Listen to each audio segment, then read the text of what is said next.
खदखद, मनसे पदाधिकाऱ्यांची ठाकरेंच्या शिवसेनेबाबत तक्रार, मुंबई पालिका निवडणुकीत आपल्याला योग्य जागा न मिळाल्याचा आरोप।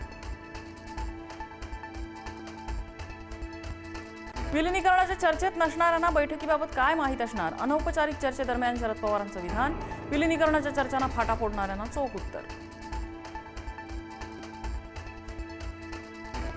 मुंबई महापालिकेत भाजपासोबत जाणार नाही, वाढत्या चर्चांनंतर राज ठाकरेंनी स्पष्ट सांगितलं, महापौर पदासाठी भाजपला समर्थन देण्याचा कुठलाही विषय नाही।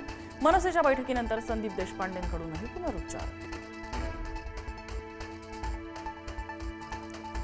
मुंबई महापालिकेतील शिवसेना भाजपाचे चेहरे ठरले, मुंबई महापालिकेमध्ये गणेश खणकर यांची भाजपचे गटनेतेपदी निवड, तर अमेय घोले शिवसेनेच्या गटनेतेपदी।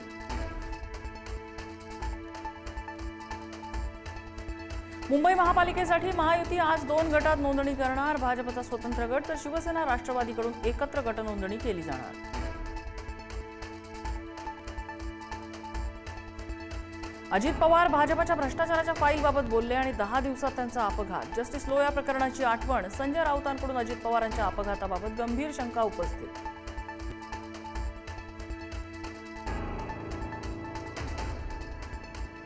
अजितदादांच्या विमान अपघातावर राष्ट्रवादीच्या नेत्यांकडूनही शंका उपस्थित, अजित पवारांचा 100% घात झाला, आमदार अमोल मिटकरींचं वक्तव्य, तर घात की अपघात याची चौकशी व्हावी, रुपाली ठोंबरेंची ही मागणी।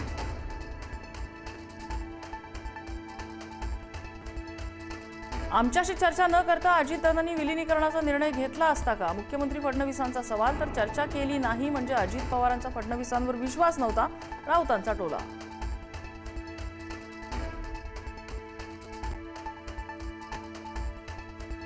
राष्ट्रवादीच्या विलिनीकरणाबाबत होणार मोठा खुलासा, रोहित पवार 9 फेब्रुवारीला पत्रकार परिषद घेणार, सांगणार इनसाइड स्टोरी, विलिनीकरणाबाबत आतापर्यंत काय घडलं हे पुराव्यांसह सांगणार।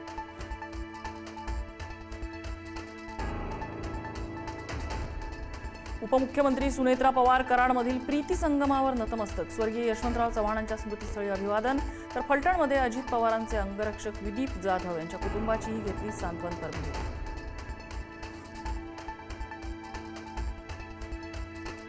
मुंबईहून पुण्याला आता 48 मिनिटात पोहोचता येणार, रेल्वे मंत्री अश्विनी वैष्णव यांची माहिती, काल अर्थसंकल्पात मुंबई पुणे हायस्पीड रेल्वेची घोषणा।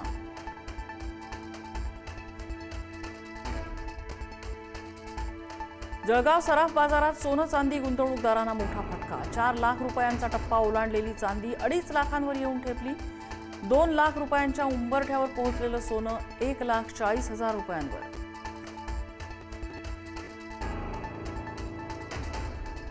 सांगलीतल्या टिळक चौकात हिट अँड रनचा थरार, मद्यधुंद कार चालकाने 10 ते 12 जणांना उडवलं, अनेक जण गंभीर जखमी, गाडी चालकाला नागरिकांकडून बेदम मारहाण।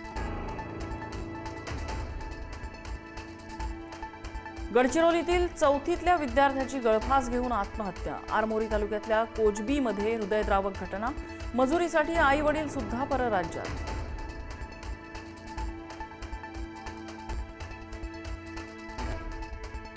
नंदुरबारसह उत्तर महाराष्ट्रात आणि देशाच्या विविध भागात अवकाळी पावसाचं संकट, हवामान खात्यानं वर्तवला अंदाज।